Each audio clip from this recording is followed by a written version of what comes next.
Well, the first word I ever had about Fairhaven came from my senior pastor when I was ministering in Wisconsin, because he had been here at a time when he really needed some counseling and received some genuine help here. Well, I'm all the way up there and I'm overseeing the youth ministry, and he decides that it'd be a good idea for me to bring a bunch of teenagers down here to do a work project at Fairhaven. So that was my first encounter with Fairhaven. Brought the teenagers down.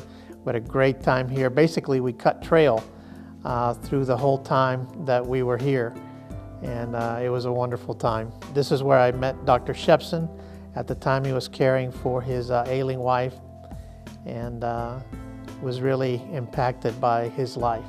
I have recommended it to fellow pastors who I felt really could benefit from the restful environment that Fairhaven provides.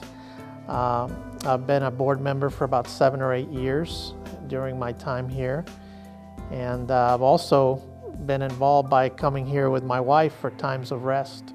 I like the term heartbeat because that's more the way I'm wired, and the heartbeat of Fairhaven is people, ministering to people, whether they be lay people or pastors or missionaries, is to give them a place where they can connect with God. And they do that in several different ways, of course, by providing excellence in the facilities, by providing a staff of some of the sweetest, most wonderful and gifted people on earth, by using the facilities that God has so graciously given us here.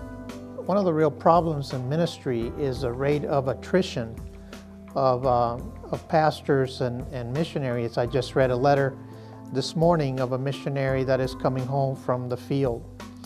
And Fairhaven, I believe, very, very strongly impacts the whole issue of keeping both pastors and missionaries on the field, because they can come here, recoup, renew their vision for their ministry, get counseling if that is what's needed, and get back in the fray. And these are pastors and missionaries who are involved all over the United States and the world, both in evangelism and in discipling the people that they're winning to Christ.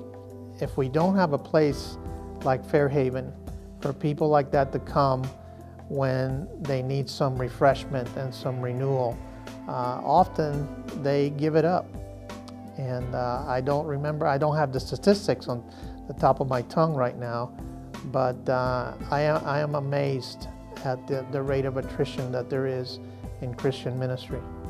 I guess in the area of discipleship, I would first have to go to the issue of the counseling that we provide for people, because discipleship involves all of life, and sometimes people get off kilter in their desire to serve the Lord, and they need truth spoken into their lives so that they can in turn be healthy enough to go back to wherever their sphere of ministry is and speak that truth into the life of others.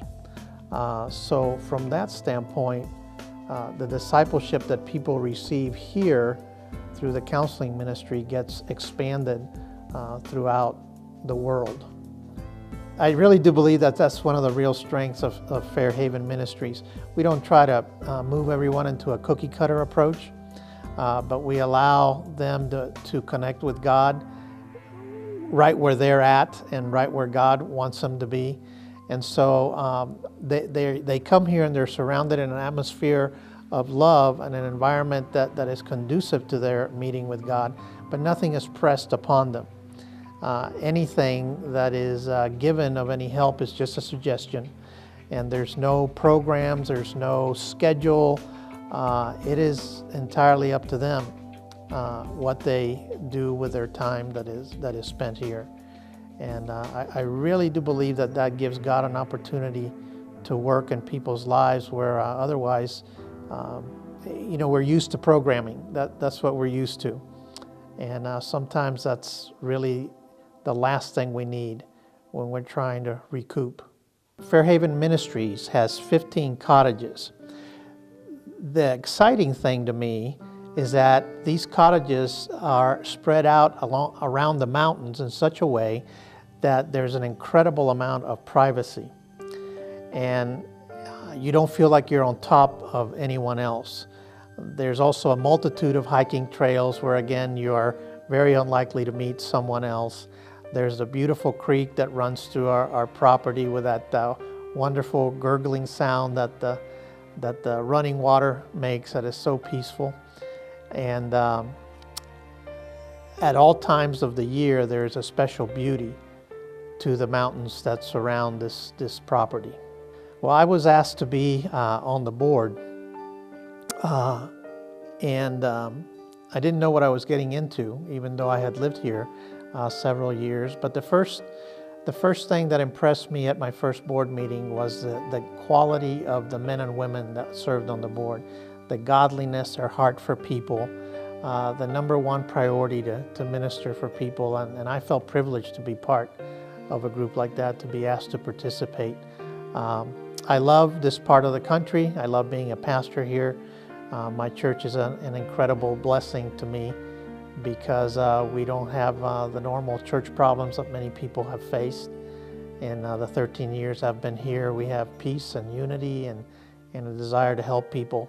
And I'm blessed to be here because of that.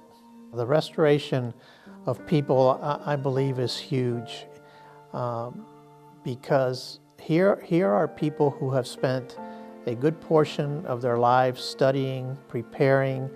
Others have invested in their lives. They have people who depend on them for ministry. And all of us at one time or another go through periods of time where we need some restoration and renewal. We need to reconnect with God. We need to refresh our vision. And Fairhaven provides such a place where that can, where it's very conducive for those kinds of things to take place.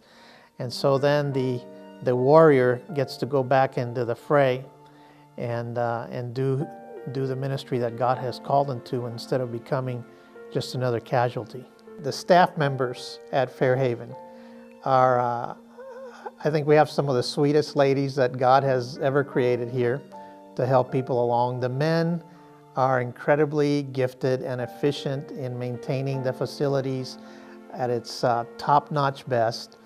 The directors are tremendous and lead with a servant's heart and lead with love. And any time one of our guests has the privilege of interacting with our staff, they go away with a good feeling inside, because that's the kind of men and women that God has placed on this mountain.